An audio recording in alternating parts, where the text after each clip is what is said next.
está en pausa. Grabación Ahora. Ahora. Sí, está grabando, está grabando. Vamos a comenzar el estudio. Se queda todavía un poquito más abajo. Bueno, bienvenidos a todos y a todas en esta tarde, especialmente a Maite, que lleva por lo menos 20 minutos. De vacaciones, 4 días. ¿Cuándo has podido las vacaciones? ¿Domingo? No, el lunes fue el último día. Es que me quedaban ahí 4 días que no sabía dónde ponerlo. Digo, pues lo voy a poner en mayo para que no se me haga tan tarde el verano. Y ya tengo 4 días de... Pues nos alegramos de las vacaciones y que te aquí también. Está grabando. Muy bien. Está grabando. De Lucía no nos alegramos que esté aquí, ¿no? Bueno, pues vamos, antes de pasar al estudio, quería preguntaros a vosotros dos, José María, y de forma breve, ¿cómo ha ido el retiro?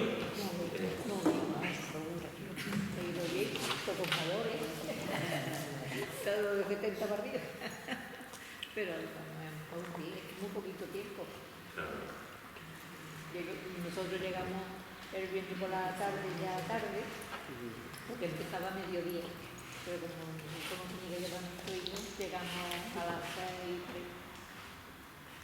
6:03. Y el sábado una conferencia muy buena. Mayor, como 70 y tantos, no te digo. Lo fundamental es que hemos estado todos estos días con mi hermana Carmen y Loli y Jerónimo. Y aparte de lo que ha dicho mi mujer, para mí ha sido asombroso la continuación del campamento, el haber descubierto los dones que el Señor da a algunas personas que te dejan con la boca abierta.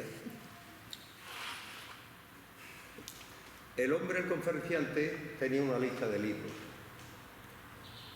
Y el último día los mencionó y tal, y un título de los que dijo me llamó la atención.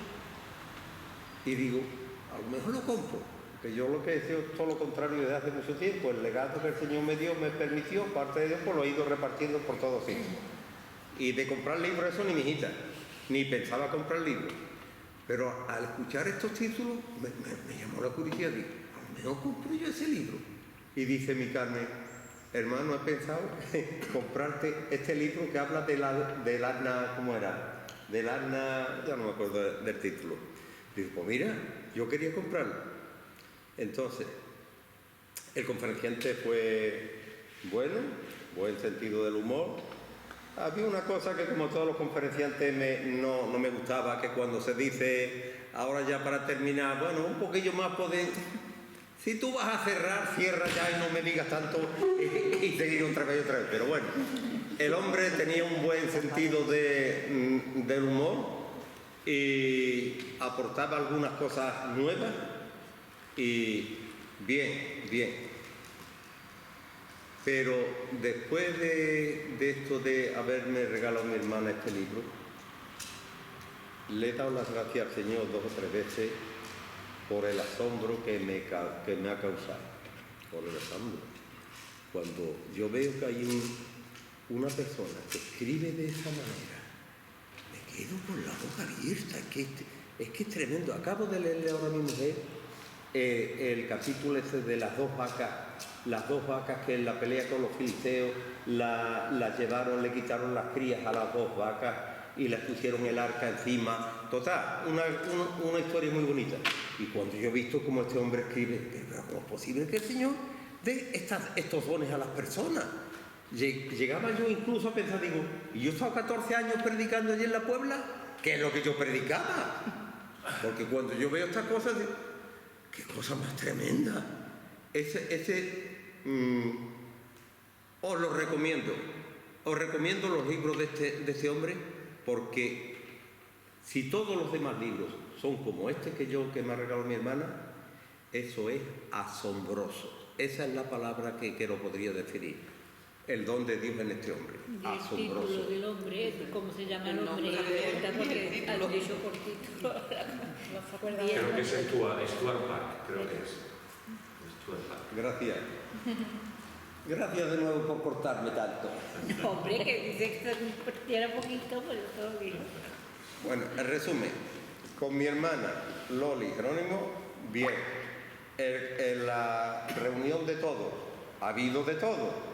El coro que mandó la iglesia Toré allí al campamento, la canción que cantaron Vicky y Naomi, la hija de Gordillo, basada en el libro de Job. ¡Uy, qué cosa más fuerte!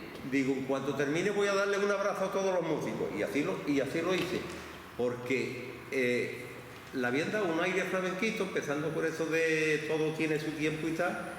Pero la canción esta de, que no me acuerdo el título tampoco, basada en el libro de Job, ¡ay, qué maravilla! ¡Qué maravilla! En fin, ha habido cosas buenas, buenísimas, regulares, y ha habido de todo. Pero me quedo con el tiempo con mi hermana y con Jerónimo y Loli, con las personas que hemos conocido allí, con las cosas que se han compartido y sobre todo con el don tan asombroso que el Señor le ha dado a este escritor. Me ha dejado de una pieza. Muy bien, familia. Pues nos alegramos que haya sido un tiempo de disfrute para vosotros y para todo el grupo allí.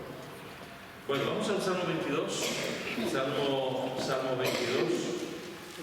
Y vamos a volver a leer los primeros 5 versículos. Salmo 22, los primeros 5 versículos, que dice así: Dios mío, ¿por qué me has desamparado?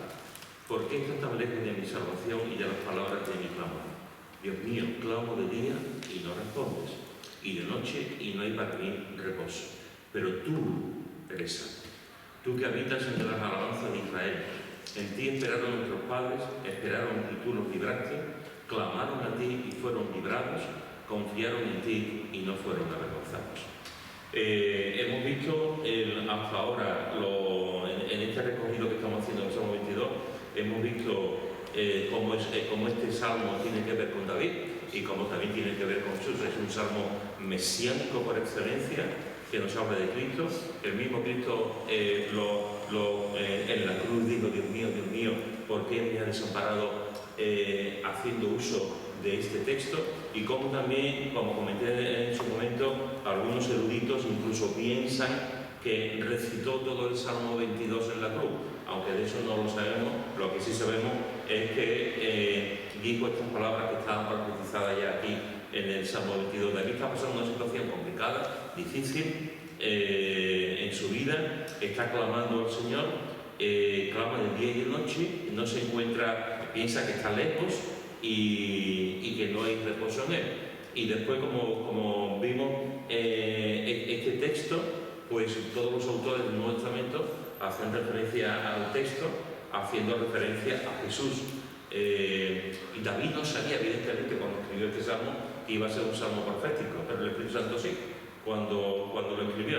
Y después dice que todo lo que ocurrió, todo lo que pasó Jesús en la cruz, y cuando hay ese momento en el que él, Dios mío, ¿por qué me he desamparado? Y lo está pasando mal. Todo eso ocurre porque Jesús murió en la cruz por nuestro pecado.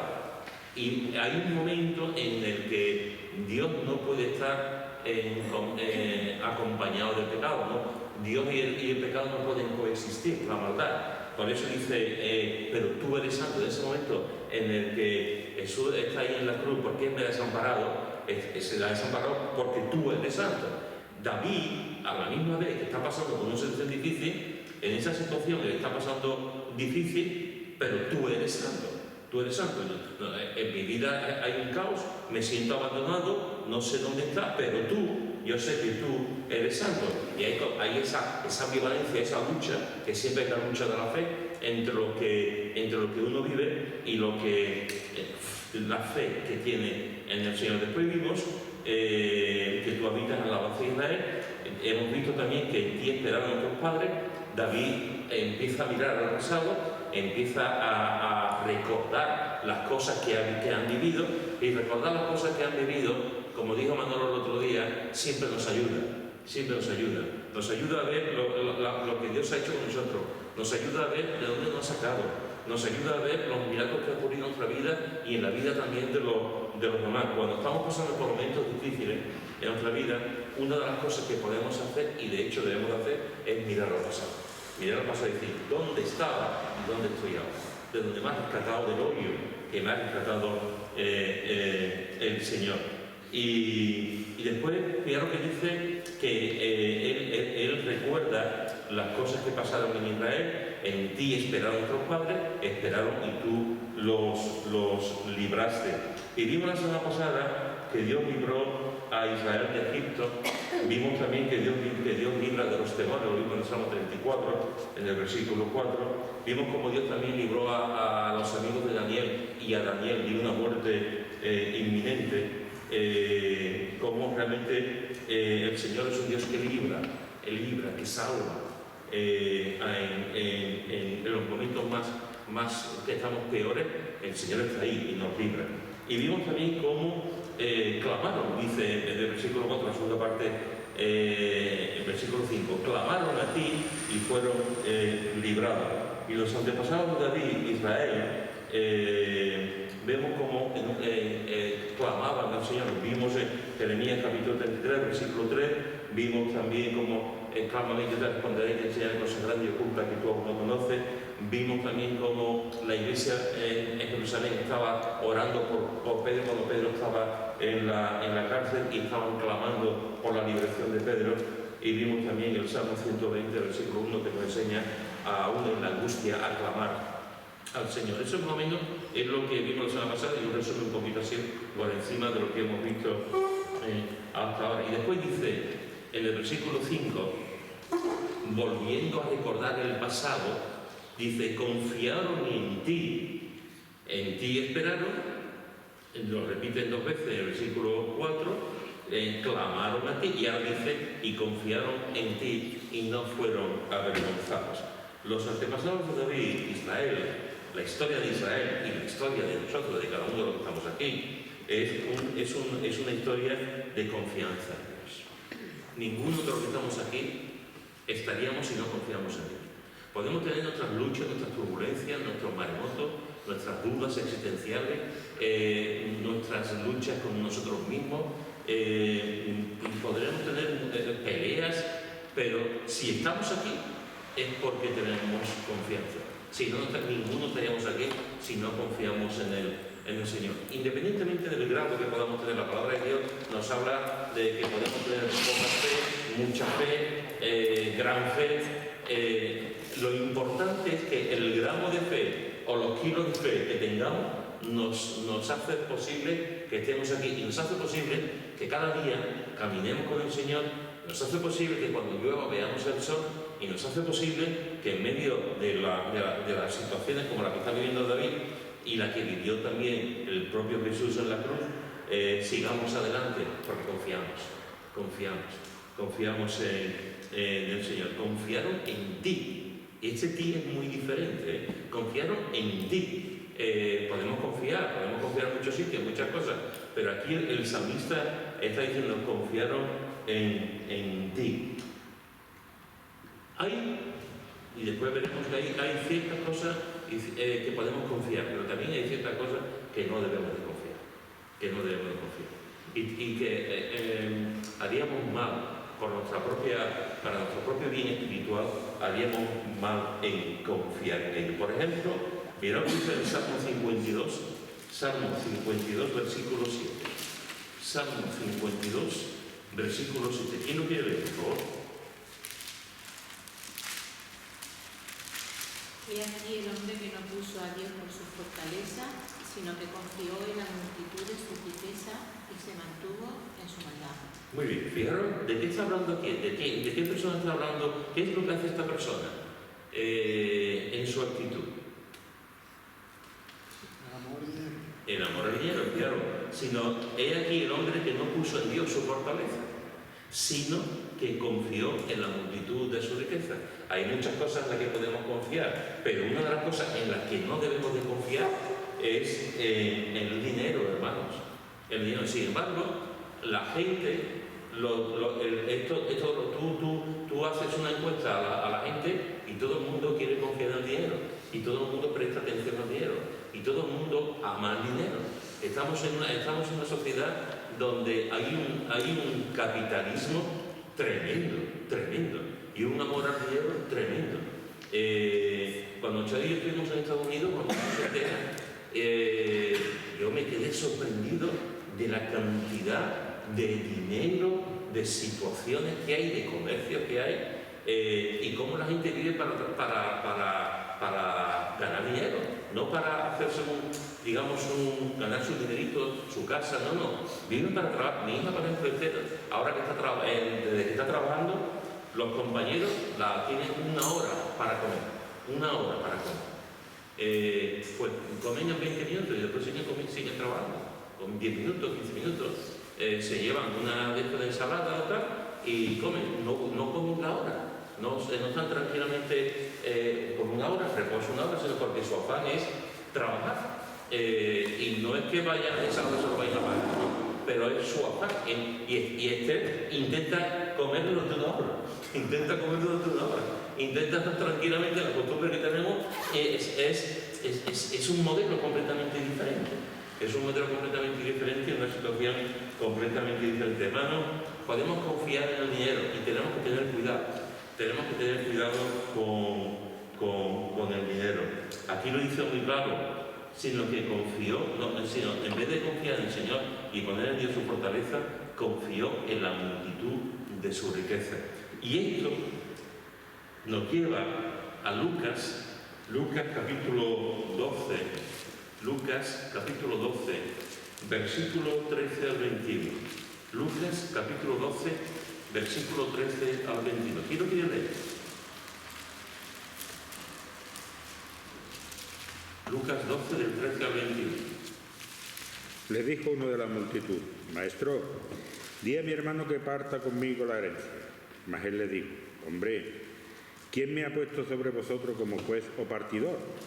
Y les dijo: Mirad y guardad de toda avaricia, porque la vida del hombre no consiste en la abundancia de los bienes que posee.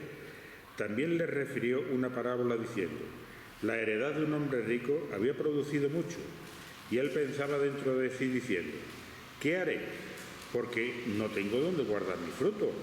Y dijo: esto haré, derribaré mis graneros y los edificaré mayores, y allí guardaré todos mis frutos y mis bienes. Y diré a mi alma: alma, muchos bienes tienes, guardados para muchos años. Repózate, come, bebe y regocíjate. Pero Dios le dijo: necio, estas no se vienen a pedirte tu alma. Y lo que has provisto, ¿de quién será? Así es el que hace para sí tesoros y no es rico para con Dios. Muy bien. ¿Qué aprendemos de este texto, hermanos? ¿Qué te viene a la mente?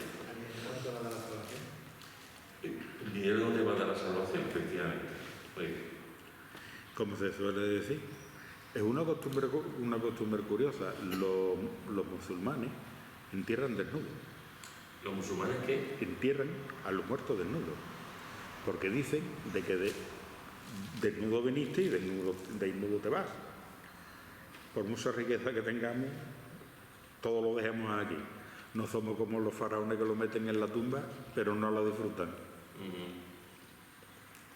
¿Alguien más?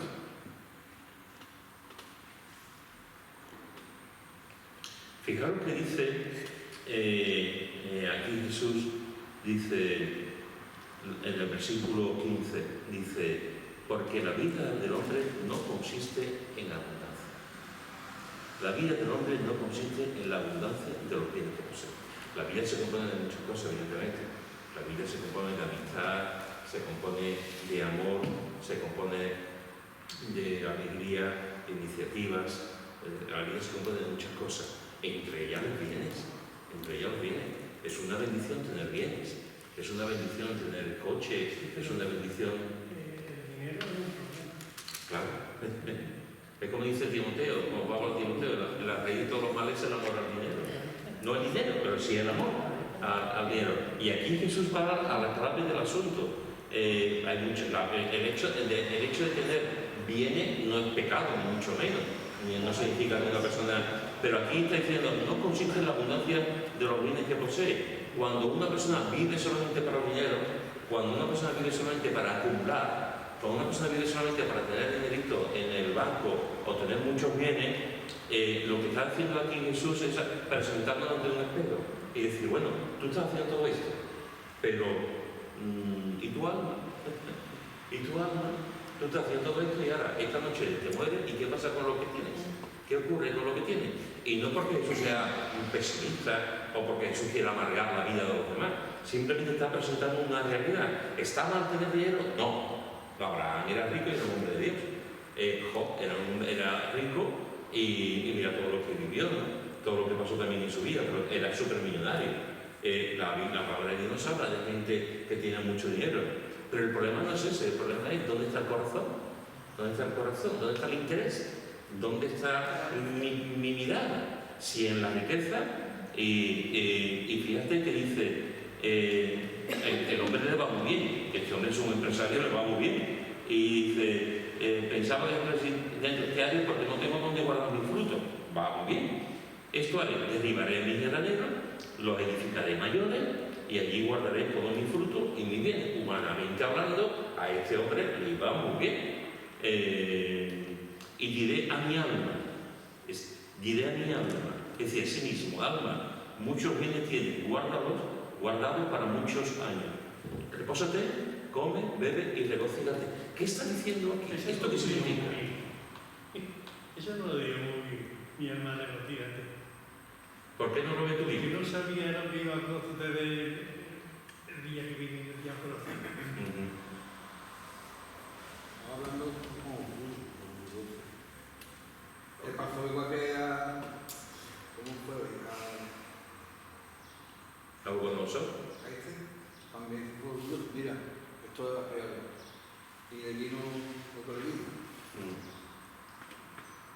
Fijaros que la realidad de esta persona es lo que está viendo esta persona tiene que ver solamente consigo mismo y con sus intereses económicos y tener de todo. Dice, repósate, come, bebe y regocíjate. Todo centrado en la persona. Aquí no hay lugar para otra cosa. Aquí no hay lugar para un encuentro con Dios, para disfrutar incluso de la amistad o de la familia. Aquí solamente todo para él. Repósate, come, bebe y regocíjate. Para su propia avaricia. Eso es. Tenía solamente para él. Solamente para él. Entonces, una de las cosas que tenemos que tener en cuenta, ¿está mal con tener el dinero? No. Todos trabajamos para tener un dinero y poder salir para adelante. El problema es cuando confiamos en exceso en el dinero antes que confiar en Dios. Antes que confiar en Dios. Por lo tanto, ¿hay alguna cosa que no debemos de confiar? Sí. Una de las cosas que no debemos de confiar es en el dinero, porque nos engaña. El dinero tiene la capacidad de engañarnos, nos atrae, como el imán, nos atrae. Y pensamos que con dinero, pues la vida es más fácil. En un sentido sí, tampoco vamos a engañarnos, en un sentido es más fácil, pero no es lo que va a hacer que nuestras almas vayan a la presencia de Dios, ni es lo que nos va a producir felicidad. Una de las cosas que es sorprendente es, antes Charlie estaba hablando del suicidio, de los jóvenes, de la alto índice de suicidio que tenemos en España en relación a los jóvenes, no solamente en España. En Europa del Norte los suicidios de los jóvenes son muchísimos también. Pero es interesante porque preparando este estudio estaba viendo algunas cosas de suicidios y porque no sé por qué pensé en esto de los ricos, ¿no? En esto de los ricos. Y miré por casualidad y a ver qué dice, si hay algo que dice de algún índice, alguna cosa de que los ricos se suicidan. Pues se suicidan.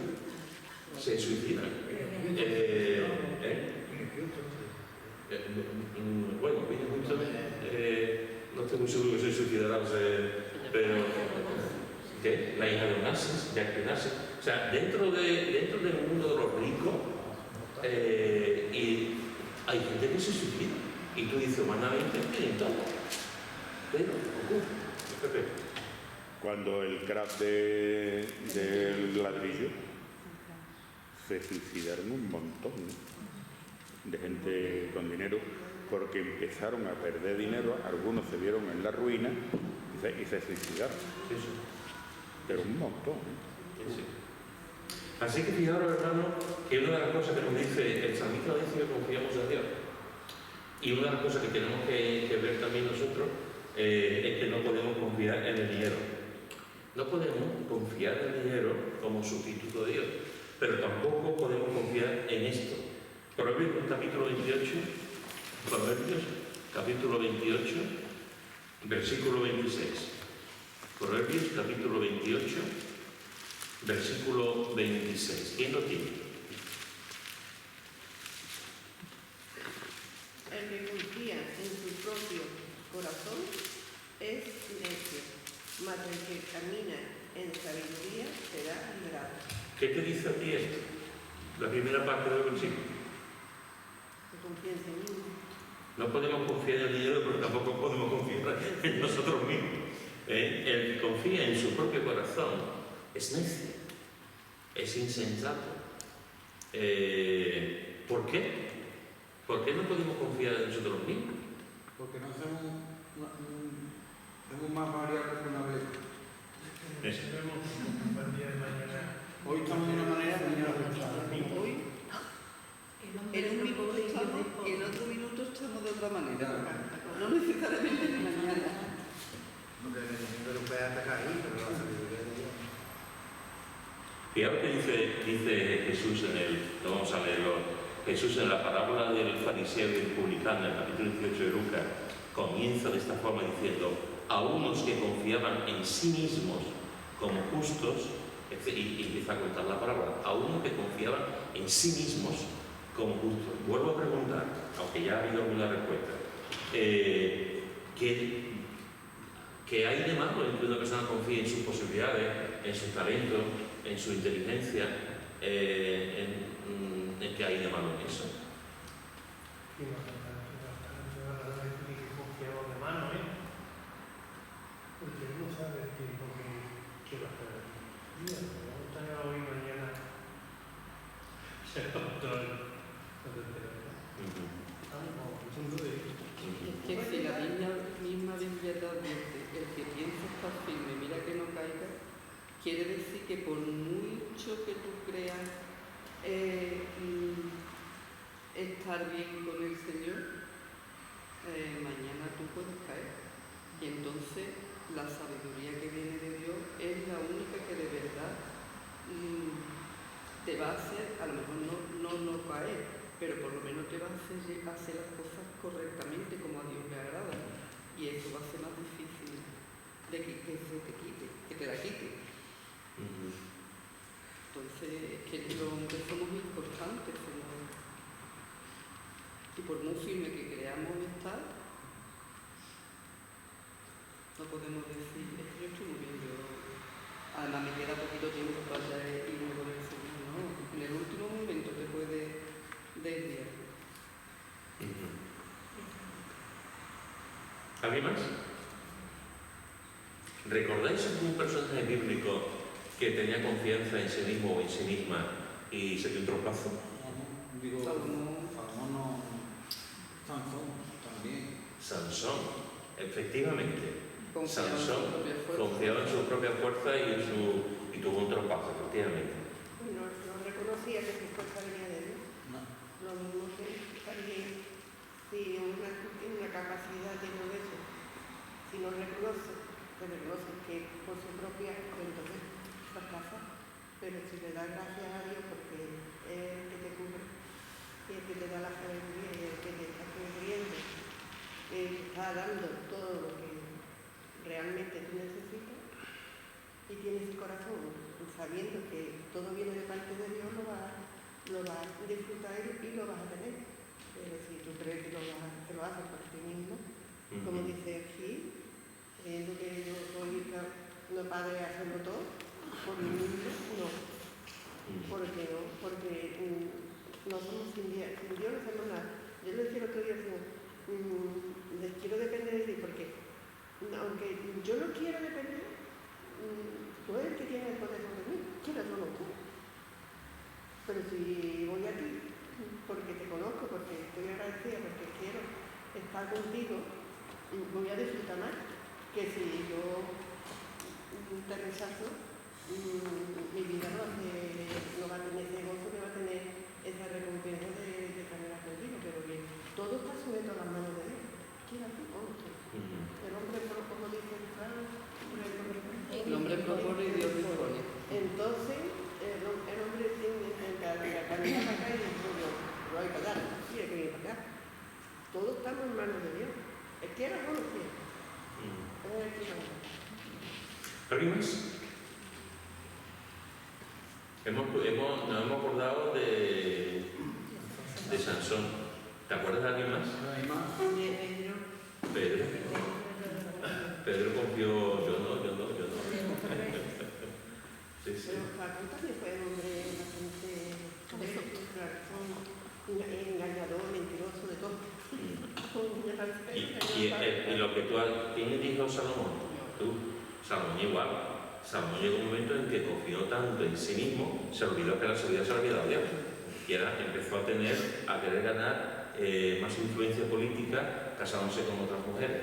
Y su corazón se desvió, porque dejó realmente de confiar en aquel que le estaba dando la sabiduría. Y es interesante el texto que hemos leído antes en Lucas, ¿no? Jesús le cuenta la parábola a aquellos que confiaban en sí mismos y eran religiosos. Y eran el fariseo, que confiaban en sí mismos.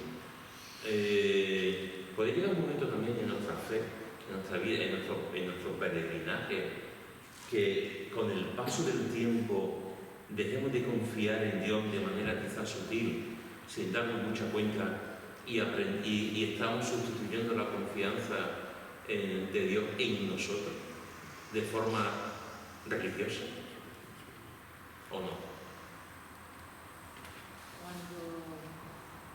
Yo creo que hay un momento en que si tú ves que en el ambiente de la iglesia todo te va bien, y todo te va bien es de que te sale bien cuando haces algo, de que la gente te dice que bien, que tú ves que, bueno, que hay aceptación de cómo tú te mueves.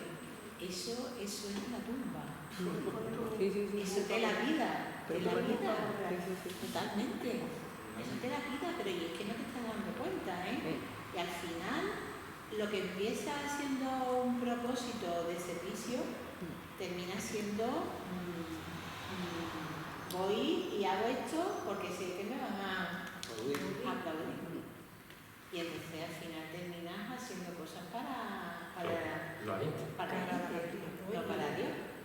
Entonces eso pasa a factura, pero de una manera clave, porque tú ya no te estás preparando para agradar a Dios, tú ya no estás orando para alabar a Dios, tú vienes con otros propósitos. Y al final eso el Señor te... Fijaros, hermano. Como dice Pedro, es lo que tú pones en eso para meditar. Pues sí. Estamos viendo esta tarde que no podemos confiar en Dios, que no podemos confiar en uno mismo. Ojo, confiar en uno mismo siempre es bueno. No significa que seamos enemigos de nosotros mismos. No significa que ahora cojamos un látigo y nos golpeemos. No confío en mí, no. O sea, tenemos que tener un cierto grado de confianza en nosotros, evidentemente. Y tenemos que tener cuando hacemos las cosas tenemos que hacerlo con seguridad. No significa que estemos tirados por el suelo diciendo no confío en mí, por cierto de mí. No, Dios nos da un propósito, Dios da una personalidad y una forma de actuar. Pero lo que sí significa es que no confío tanto en mi iniciativa, en mi sabiduría, en mi entendimiento, en mis dones, en mi saber, sino que confío plenamente en el Señor, aunque Dios me usa y nos usa como somos. Y lo que Dios hace es enriquecer nuestra personalidad. Dios no quita nuestra personalidad, lo que hace es enriquecerla. Pero, a la misma vez, ese enriquecimiento que viene de Dios en nuestra personalidad, lo que nos hace es acercarnos más a Él y confiar más en Él, en vez de nosotros. Cuanto más de Dios tengamos, menos confianza tendremos nosotros sanamente. Pero a la misma vez seguiremos confiando en aquellas cosas que Dios nos ha dado como hombre, como mujer. Si uno sabe hacer bien las cosas, si una persona sabe dibujar, tiene que confiar en su habilidad. Si una persona sabe hacer patrones, tiene que confiar en su habilidad. Si una persona sabe hacer cuentas, tiene que confiar en su habilidad. Pero a la misma vez que eso se potencia, estás confiando más en Dios. Esto parece, pero es así. Es así.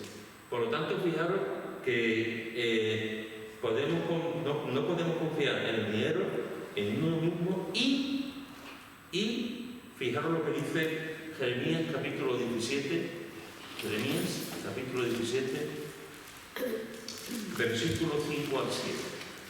Jeremías capítulo 17, versículo 5 al 7. ¿Y lo quiere ver? Jeremías 17, 25 al 7. Así ha dicho Jehová: maldito el varón que confía en el hombre y pone la carne por su brazo, y su corazón se aparta de Jehová. Será como la retama en el desierto, y no verá cuando viene el bien, sino que morará en los sequedades en el desierto, y en tierra despoblada y deshabitada.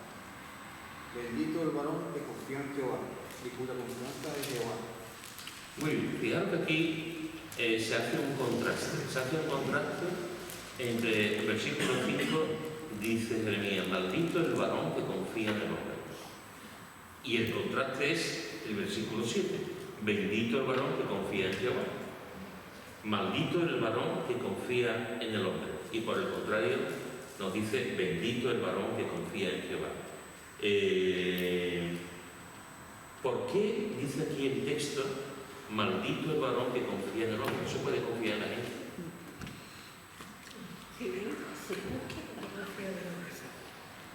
No te puedes fiar en nadie, ¿no? En algunas cosas no. ¿Qué pensáis? Sí, bueno. Una persona que pueda confiar, pero no está. O sea, porque es más la palabra que hace de la persona. Es lo que yo entiendo aquí. Arriba.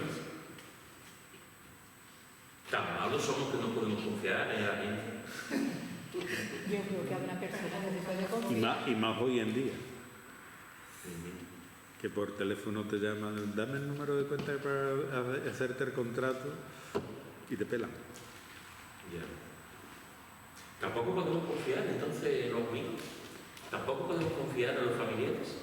Tampoco podemos confiar en las personas que para nosotros son importantes. No podemos confiar en nadie. Yo creo que a veces sí. Las familiares deben venir. Ajá. ¿Ya sabes por dónde va? Muy bien. ¿De qué pata coger? Cuando la confianza te lleva a la dependencia, algo malo. Cuando la confianza te lleva a la dependencia. Hablando humanamente. Cuando tú pones confianza en un amigo, porque confianza se puede tener un amigo, no pasa nada, es bueno, porque eso todo lo hace la amistad. Lo malo es cuando dependes tú de ese amigo. Sí, cuando se crea una dependencia. Exacto. Exacto. ¿Alguien más? ¿Puedo citar el Salmo 146? No. Dice: no confíen en los príncipes ni en los hijos del hombre, porque no hay en él salvación. Pues sale su aliento y vuelve a la tierra. En ese mismo día perecerán sus pensamientos. No confíes en príncipe ni hijo de hombres. Fijaros que en otras partes, por ejemplo, se nos exhorta, se nos enseña a confiar en ciertas personas. Es decir, sería muy triste, hermano, muy triste que de nuestro corazón salga solamente la idea de que no podemos confiar en nadie. Viviríamos aislados, viviríamos tristes. O sea, tú imagínate una vida en la que desconfía de la gente. Una de las cosas que salieron a posteriori, aunque se sabía más o menos, salieron a posteriori después de que la antigua Unión Soviética digamos, desapareciera con ese régimen comunista durante tantos años en aquellos países y en Rusia, una de las cosas que salen a relucir con un régimen comunista como el ruso, tan importante, es que la gente no confiaba en los demás. Tú imagínate una sociedad en la que nadie confía en los demás. En China, sobre todo en la peor época de Mao Zedong, también ocurría. Hay situaciones en las que los padres no se fijan tampoco de sus hijos porque sus hijos lo podían traicionar ante el Estado y podían decir al Estado mi padre es cristiano o mi padre era libre. Fijaros la situación. Pero cuando tú estás en un mundo tan tenebroso, tan oscuro, en una sociedad tan así, en la que no tienes confianza con nadie, eso es terrible. Eso es terrible. Eso nunca podemos permitir, porque realmente si no confiamos en nadie, nuestro corazón se convierte en un congelado y dejamos de ser seres humanos. Pepe. Hay un testimonio de una creyente, este no es de Rusia, sino es de Corea del Norte, donde está Kim Jong-un. La hija con 6 años delató a la madre, que tenía el libro, tenía un Nuevo Testamento la madre. Y claro, toda la familia cayó a consecuencia de... Y claro, la niña ya después, con el paso del tiempo, porque la niña después la pusieron en un centro ahí metida, pues creó una falta de confianza para todo el mundo. Y bueno, y todas las amistades, parte de la familia que no cayó, el sistema es terrible, terrible. El problema, hermano, es cuando podemos confiar, y gracias a Dios que Dios nos da esa capacidad y tenemos gente para confiar. El problema es cuando el objeto de la persona en la que confiamos se convierte en lo más importante en nuestra vida. Un poco la línea que tú estabas hablando de la dependencia o de estar con personas. Tenemos que entender desde el minuto cero, tenemos que entender que gracias a Dios, porque podemos confiar en las personas, pero que esas personas fallan. Y que esas personas cometen errores. Y que esas personas meten la pata, como cualquiera. Y la confianza, una de las cosas que ocurre, yo confío en ti, pero sé que no eres perfecto. Pero podemos mantener una relación de amor, de amistad, en la familia, entre amigos, etc., ¿no? Cuando tú dejas a Dios a un lado y confías más en la persona antes que en Dios, ahí está el problema. Cuando, por ejemplo, cuando confías más, yo recuerdo una vecina nuestra que su esposo tuvo un cáncer y yo recuerdo una vez que me dijo, yo confío mucho en la medicina. ¿Está mal eso? No. Tenemos que orar por las personas que están en esa situación. Tenemos que orar por los médicos. Pero el problema es cuando tú confías más en la medicina y dejas de confiar en Dios. Que Dios usa la medicina. Pero es Dios. A nosotros como creyentes es Dios el que está por encima de todo.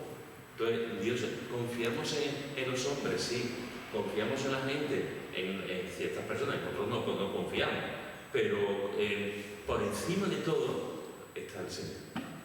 O sea, yo no puedo depender de ti, ni puedo hacer lo que tú quieras, ni puedo ponerte en un pedestal, como si fuese Dios.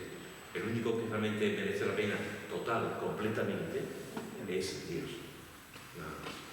Por lo tanto, fijaos, hermanos, que vemos en la Escritura, vemos que David dice que sus antepasados confiaron en Dios, y aquí vemos que no podemos confiar en el dinero, que no podemos confiar en uno mismo y que no podemos confiar en el hombre. Ahora, ¿qué es lo que produce la confianza en Dios? Porque algo tiene que producir en nuestra vida cuando confiamos en Dios. Mirad lo que dice el Salmo 2, versículo 2, la primera parte del Salmo. La segunda parte del Salmo 2, versículo 12, la segunda parte, aunque podemos leer el Salmo entero. El versículo. Salmo 2, versículo 12, aunque me voy a centrar en la segunda parte. ¿Quién quiere leerlo? Salmo 2, versículo 12. Honrad al hijo para que no se enoje y perezcáis en el camino, pues se inflama de pronto su ira. Y la parte, míralo. Bienaventurados todos los que en él confían. Fijaros, bienaventurados, para quedar la parte más así, bienaventurados todos los que en él confían. Quédate con esta palabra, bienaventurados todos los que en él confían. Y es lo que dice el Salmo 34, versículo 8. Salmo 34, versículo 8. ¿Quién lo lee?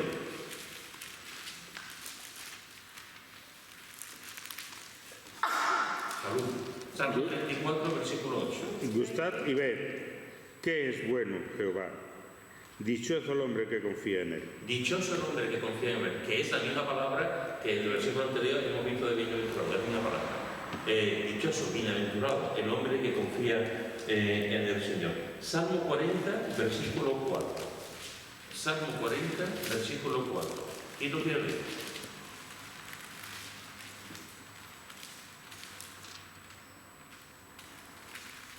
Bienaventurado el hombre que puso en Jehová su confianza y no mira a los soberbios ni a los que se desvían tras la mentira. Otra vez, bienaventurado el hombre que puso en Jehová su confianza. Y el último texto de esto, Salmo 84,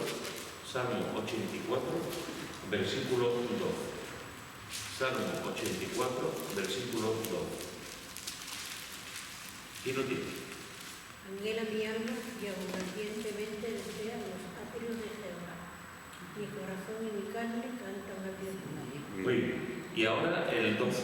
Salmo 84, versículo 12. ¿Qué era el 12? Está muy bien. Está muy bien. No está muy bien. Está muy bien. El 12. ¿Quién lo quiere leer? Jehová de los ejércitos, dichoso el hombre que en ti confía. Jehová de los ejércitos, dichoso el hombre que en ti confía. Fijaros, hermanos, que en estos 4 versículos que hemos leído se repite la misma idea. ¿Cuál es la idea que se repite? Que el hombre que confía en Dios es feliz y dichoso. El hombre que confía en Dios, fijaros que antes hemos hablado de 3 casos y muchos más, de 3 casos que no tenemos que confiar.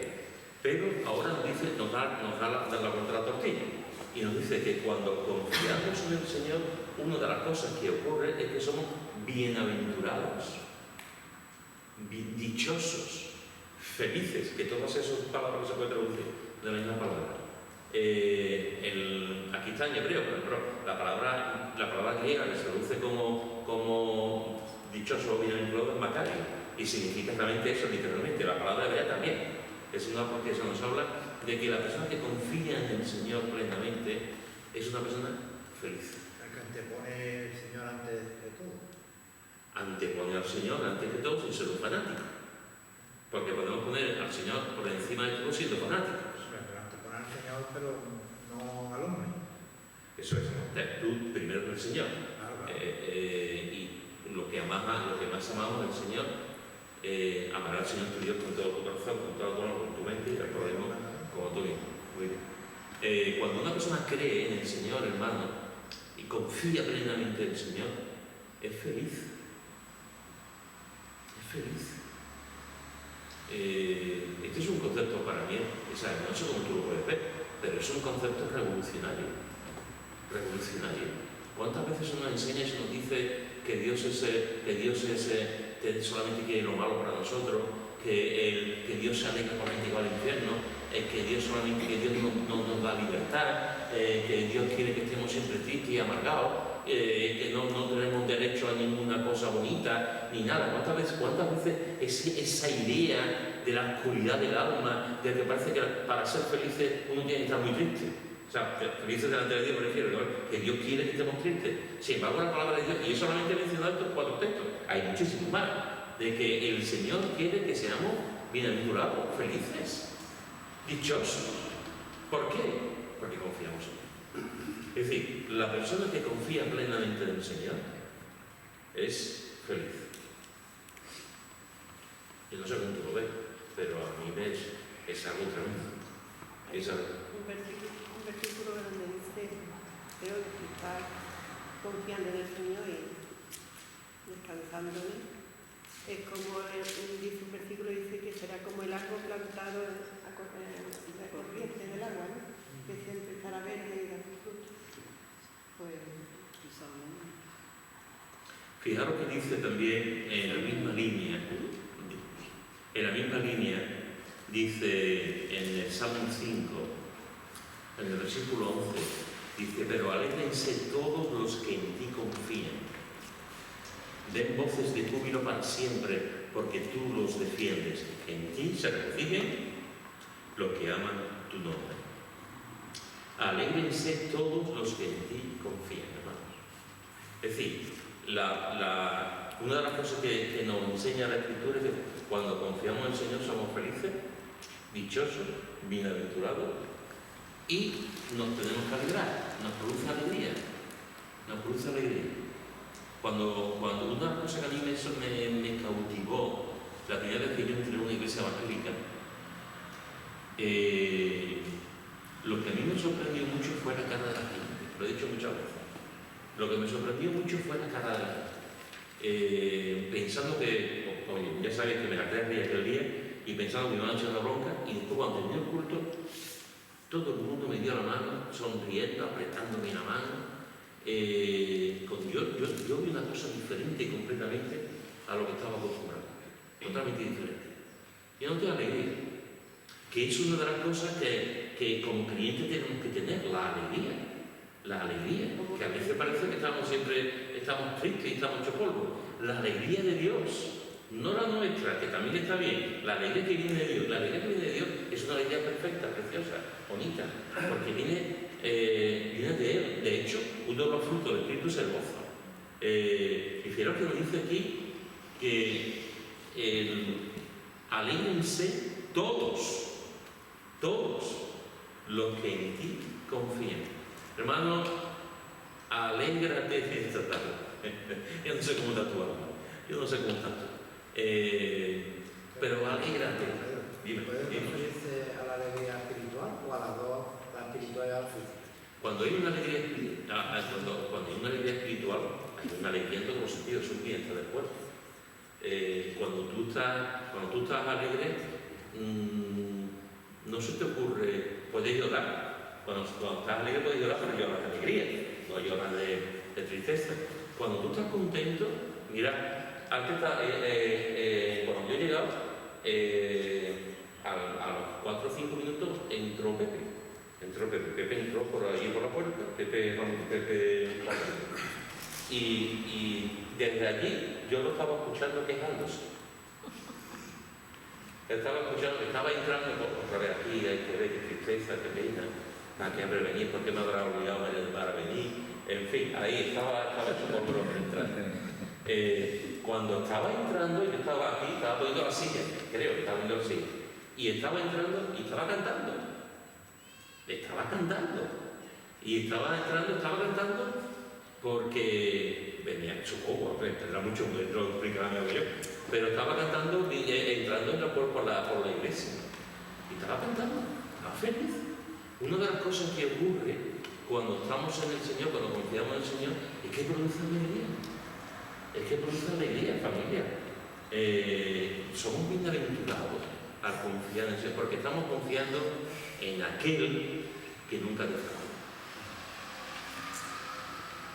Estamos confiando en aquel que tiene el control. Estamos confiando en aquel que se mete en nuestra vida y nos ayuda. ¿Podemos confiar en otras cosas? No. Evidentemente hay cosas que en proporción siempre podemos confiar, como antes hemos hablado de los hombres, pero en realidad siempre confiamos en el Señor. Cuando una persona confía en Dios plenamente, es feliz. No estoy diciendo que no haya nubes, no estoy diciendo que llueva, no estoy diciendo que haya momentos de depresión, no estoy diciendo que haya momentos de melancolía, no estoy diciendo que haya momentos muy malos, pero incluso en esos momentos tú confías. El amargado no dice. El amargado entra aquí. Pues mira, Paco, ojalá que el amargado que entre vea lo que ocurre y diga, caramba, yo quiero venir aquí.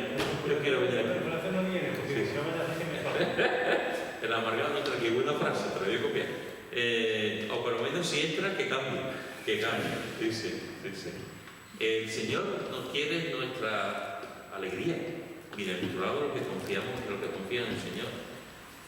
Y bienaventurados, felices, y que el Señor también nos dará alegría. Así que esta tarde ahora vamos a terminar. Alégrate y vamos a seguir confiando en el Señor cada día, porque cada día tiene su propia afán. Pero aprendemos cada día a confiar en el Señor, porque lo que el Señor quiere es que seamos felices. Amén. Cada día nos enseña algo. ¿Algún comentario? Bueno, pues terminamos y una hermana o un hermano que quiera nos despide de nosotros. Gócense y alégrense en Jehová, todos ustedes. Gozaos y alegraos en Jehová.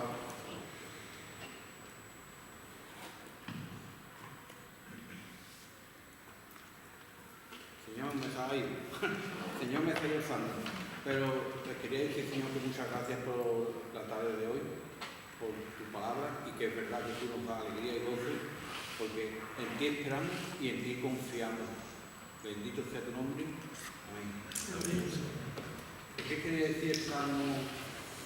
Gócense y alegrense en ti todos ustedes, que digan los que aman tu salvación. Bendecido sea Dios, que no ha venido necesitado